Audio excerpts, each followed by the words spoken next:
तो दोस्तों आज की इस वीडियो में हम सीखने वाले हैं उपसर्ग के बारे में। जो उपसर्ग है वो बहुत ही ज़्यादा इम्पोर्टेंट टॉपिक है। इसको सीखने के लिए अत्यंत आवश्यक है क्योंकि ये 10वीं के बोर्ड में भी पूछा जाता है और 6वीं की जो नौकल क्लास है उसकी परीक्षा में भी ये टॉपिक अवश्य ही पूछा जाता है।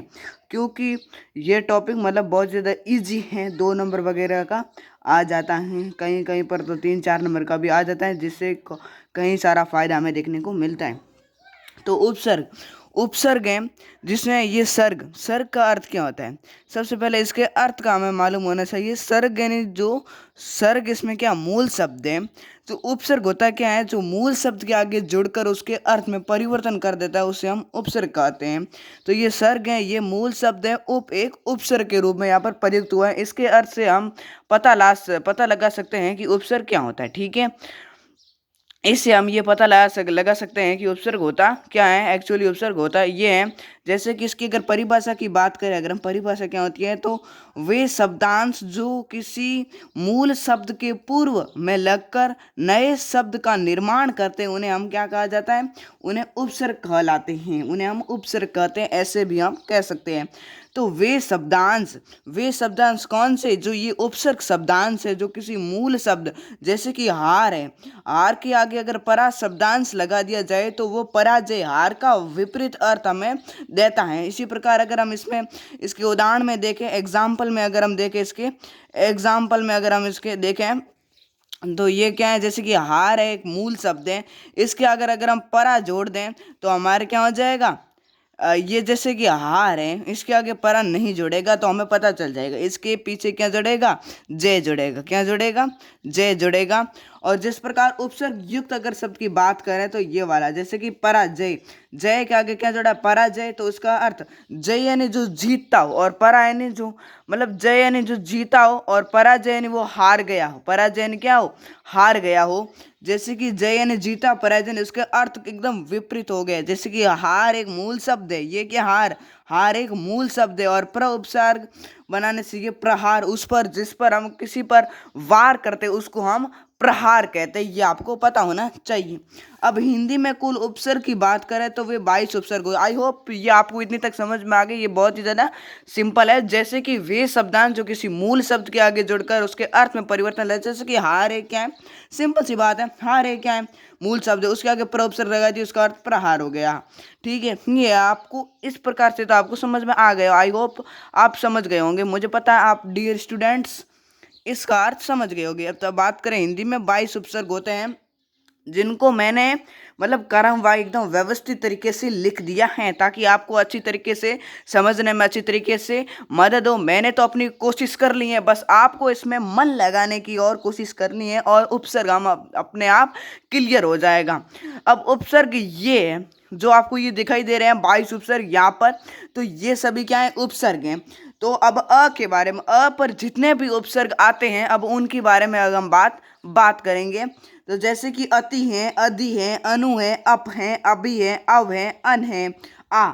जैसे कि अति, अधि, अनु, अप, अभि, अव, अन, इस प्रकार से आप गाने के माध्यम से इनको याद कर सकते हैं, वरना 3-4 बार अगर पढ़ लेंगे तो आपके माइंड सेट में ऐसा बने रहेगा कि ये क्या होते हैं, उपसर्ग होते हैं। उत, उप, दुर, दुस, निस, निर, जैसे कि ये दुस, दुर, निर, निस, जैसे कि इस प्रकार के आपको कुछ याद करने की आवश्यकता पड़ेगी नहीं, आपको अपने आप ये याद हो जाएंगे। जैसे कि नी, परा, परी, प्रति, वी, सु, सम, अन, अन। ठीक है, ये वाले कुछ 22 उपसर्ग होते हैं। इनको आप 3-4 बार पढ़ेंगे तो आप इनको आराम से याद कर पाएंगे। ठीक है, 3-4 बार पढ़ लेना। जैसे कि अति, अति, अधि, अनु, अप, अभि, अव, अन, आ, उत, उप, नुर, दुर, दुस, निस, निर, नी, परा, परी, प्रति, वी, सु, सम, अन। इस प्रकार से 4-5 वगैरह बार अगर पढ़ेंगे तो आपको अपने आप माइंड सेट में आपके ये सेट हो जाएंगे। अब हम देखेंगे उपसर्ग युक्त प्रश्नावली, अर्थात इनके उपसर्ग युक्त हम शब्दांश देखेंगे। क्या देखेंगे, शब्दांश, और प्रैक्टिस करेंगे इनके आगे कौन सा उपसर्ग जुड़ा हुआ है। ठीक है, तो ये देखो, हमने पहला शब्द है अतिशय। अतिशय के हमने 3 बार 4 बार पढ़ा तो हमें अपने आप पता चल जाएगा इसमें अति उपसर्ग है। अतिक्रमण, अतिक्रमण में भी कौन सा है? अति उपसर्ग है। अब अधिकरण, अधिकरण में अधि उपसर्ग है। अधिमास में भी अधि उपकरण है। जैसे कि इसके अलावा अधिकार कह सकते हैं, अधिकार में भी कौन सा उपसर्ग आता है? अधि उपसर्ग आता है। जैसे कि अध्ययन है उसमें भी अधि उपसर्ग आएगा। और अब अनुकरण, अब अनुकरण में कौन सा उपसर्ग आएगा? अनु उपसर्ग आ जाएगा। अनुशासन में अनु आ जाएगा। अनुक्रम में अनु आ जाएगा। अन्वीक्षण, अन्वीक्षण में भी कौन सा उपसर्ग आएगा? अनु उपसर्ग आएगा। अब उपकार में अपकार में अप आ जाएगा। उपकार में उप, जैसे कि इन दोनों में आपको कई बार गलत क्लिक कर सकते हैं, परंतु अप में क्या हो जाएगा? अप हो जाएगा। और उप में क्या हो जाएगा? उपकार अपकार दोनों होते हैं। उपकार का दूसरा जो विलोम होता है उसको कहा जाता है अपकार। तो जो उपकार की अगर बात करें तो वो उप, इसमें उप उप उप, उप क्या होता है? उपसर्ग होता है। उप उपसर्ग, देखो जैसे कि ये आप मैंने बताए थे आपको, जो उपसर्ग है उसमें कौन सा उपसर्ग? उपसर्ग खुद जो वर्ड है ना उसमें उप उपसर्ग जुड़ा हुआ है। ठीक है, तो इस प्रकार से जैसे कि अपकार में कौन सा है? अप हो जाएगा। अपमान में भी अप हो जाएगा। अपहरण में भी अप हो जाएगा। अभिमन्यु में अभी हो जाएगा। अभिनय यानी अभिनय, अभिनय जो अभी अभी जो नया नया बना है उसको अभिनय कहा जाता है। और इसमें भी हमारा कौन सा उपसर्ग जुड़ा हुआ है? इसमें भी हमारा अभी उपसर्ग जुड़ा हुआ है। अभिवादन, अभिवादन मतलब अभी अभी कुछ बोला, अभी अभी कुछ मंगाया, अभी अभी कुछ मतलब भेजा, इसके लिए अभिवादन। जैसे कि अभी, इस अभिवादन में भी कौन सा उपसर्ग जुड़ा हुआ है? अभी उपसर्ग जुड़ा हुआ है। अवगुण, अवगुण में अ उपसर्ग जुड़ा। अवनति यानी अ जुड़ा। अवधारणा में अव जुड़ा हुआ है, ये आपको ध्यान रखना है। अब ये कौन सा है? आहार है। आहार में कौन सा जुड़ा है? आहार होता है, ये आहार नहीं होता, ये भूल से लिख दिया गलत। ठीक है, इसमें कौन सा होता है? आजन्म, आजन्म में आ होता है। आहार में भी कौन सा होता है? आ उपसर्ग होता है। आमोद यानी आ उपसर्ग होता है। अब ये उत्पन्न लिखा हुआ है, ये मतलब काफी बार एग्जाम में पूछा जाता है। उत्पन्न में कौन सा उपसर्ग जुड़ा हुआ है, इंपोर्टेंट है, इसको आप मन में एक बार याद कर लीजिएगा। तो जो उत्पन्न है, उत्पन्न में हमारा उत कौन सा है? इसमें उपसर्ग, इसमें उत है। जैसे कि आधा तो आया हुआ है तो सीधी बात है, त के नीचे हलंत लगा हुआ है, ये उत उपसर्ग है हमारा, ये हमारा राइट ऑप्शन हो जाएगा। अब जैसे कि बाद में अगर बात करें तो उत्पत्ति, उत्पत्ति यानी उत्पत्ति में भी कौन सा है? उत उपसर्ग है। ये भी इंपोर्टेंट है, मतलब काफी बार परीक्षा में एग्जाम में पूछा हुआ है। इसमें भी कौन सा उपसर्ग है? उपसर्ग है। अब उत्पीड़न में भी उत है। ठीक है, उन्नति, ये अत्यंत वेरी मोस्ट की बात करें तो ये मतलब कोई भी हमारे सर वगैरह जो लेते हैं उसमें ये उन्नति वगैरह डाल लेते, हम कंफ्यूज जो ना तो उन तो होता ही नहीं है। इसलिए मैंने कहा था इन जो उपसर्ग हैं, अब आप अगर इनको 4-5 बार अगर रीड कर लेंगे तो आपको ये इजी हो जाएगा इसको याद करना। तो जैसे कि उन्नति है, उन्नति में भी कौन सा होता है? उत होता है। उतधन, उतधन उतधन नति, जो उन्नति हो जाता है उतधन नति, तो उत इसका क्या हो जाएगा? उपसर्ग हो जाएगा। अब जो इनके जो और हम बात करेंगे जो प्रैक्टिस है, और इसमें जो जितने भी उपसर्ग हैं उनके मैंने यहाँ पर लिखा हुआ। जैसे कि उपकार में, जैसे कि वो उधर कौन सा आया था? अपकार आया था, इधर कौन सा आ गया है? उपकार आ गया, तो इसमें कौन सा? उपकार उपसर्ग है।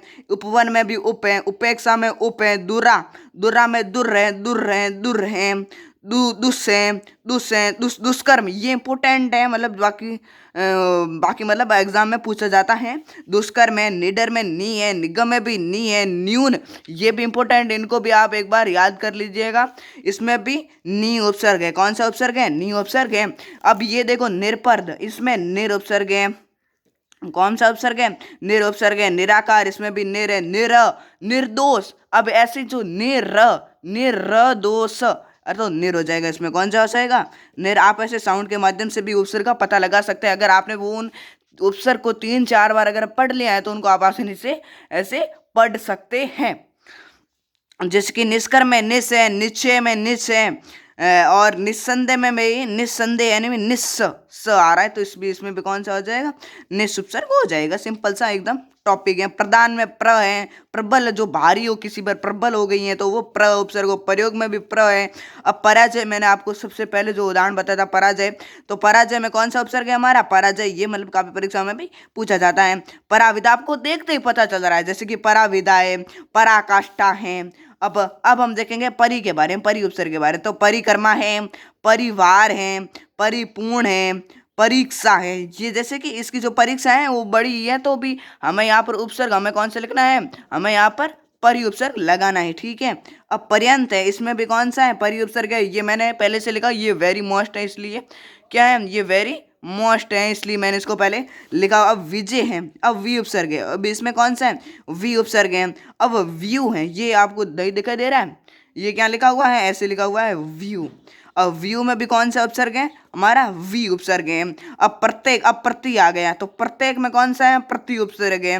प्रतिदिन में भी कौन सा है, प्रति उपसर्ग है। अब सुगंध में सु है, कौन सा है, सुगंध में सु है। स्वागत, ये वेरी मोस्ट है, इसको आप एक बार अच्छी तरीके से याद कर लीजिएगा, ये बहुत अत्यंत महत्वपूर्ण आता है। स्वागत में स्व, स्व उपसर्ग नहीं है, इसमें सु उपसर्ग है। कौन सा है, स्वागत में भी सूदन आगतम, स्वागतम का क्या होता है, ये आप ध्यान रखना, संधि अस की क्या होती है, सूदन आगतम, तो क्या होता था, स्वागतम, क्योंकि ऊ प्लस असमान स्वर आने पर व, ऊ प्लस क्या आ जाता है, जब असमान स्वर आ जाता है, संधि की भी आपको वीडियो अवश्य मिलेगी, ऊ धन आसमान स्वर आ जाता है, व हो जाता है, क्या हो जाता है, तो व हो जाता है। तो ये स वाह, पहले मतलब सु का तो ऊ आएगा तो व हो जाएगा, तो आ स्वा गतम, तो क्या बन जाएगा, स्वागत। स्वागत में हमारा सु उपसर्ग हो जाएगा, ये आपको बता दिया जाएगा। अब इसमें हमारा सम उपसर्ग है। अब ये जो सम उपसर्ग है ये बहुत ज़्यादा इंपॉर्टेंट है। सम का उपयोग एक बिंदु के रूप में ऊपर किया जाता है, इस बिंदु को आप अवश्य क्या कर लेगा, एक बार नोट कर लीजिएगा, ये बहुत ज़्यादा इंपॉर्टेंट है। संयोग है, इसको संयोग पढ़ते हैं, संयोग, पर इसका जो अर्थ है उसमें जो उपसर्ग की बात करें तो वो हमारा सम आता है। अनंत में हमारा अन आएगा, अनन्य में हमारा कौन सा आएगा, अन आएगा। और इस प्रकार हमने उपसर्ग को एकदम तरीके से कंप्लीट कर लिया है, मतलब बड़ा बड़ा जो मैंने रस निचोड़ कर आपको पूरी तरीके से बता दिया है, बड़े बड़े तौर पर अगर बात करें तो उपसर्ग कंप्लीट हो चुका है। अब आपको कमेंट में क्या लिखना है, कमेंट में आपको इन शब्दों के उपसर्ग में बताना है कि जो अत्यंत है उसमें कौन सा उपसर्ग है, अधिपति उसमें कौन सा है, अनुदित में कौन सा उपसर्ग है, अपकृति में कौन सा उपसर्ग है, अभियोग में कौन सा उपसर्ग है, संचय में कौन सा उपसर्ग है, निदेशक में कौन सा उपसर्ग है, प्रयत्न में कौन सा, अनिष्ट में, ये वेरी इंपॉर्टेंट है, इसको आप एक बार याद कर लीजिएगा। इन सभी जो मैंने इसको आप कमेंट में बता देना, कमेंट में आप एक बार इसको लिख लेना और बता देना, कमेंट कर देना इन सभी के जो आंसर हैं। तो आज की इस वीडियो में बस इतना ही। आई होप ये वीडियो आपको पसंद आएगा, तब तक के लिए bye bye, bye bye. Cut ही नहीं रहा साला, क्या है, मान क्यों नहीं रहा, वो लॉक किया हुआ है, क्यों नहीं मान रहा, क्या स्क्रीन लॉक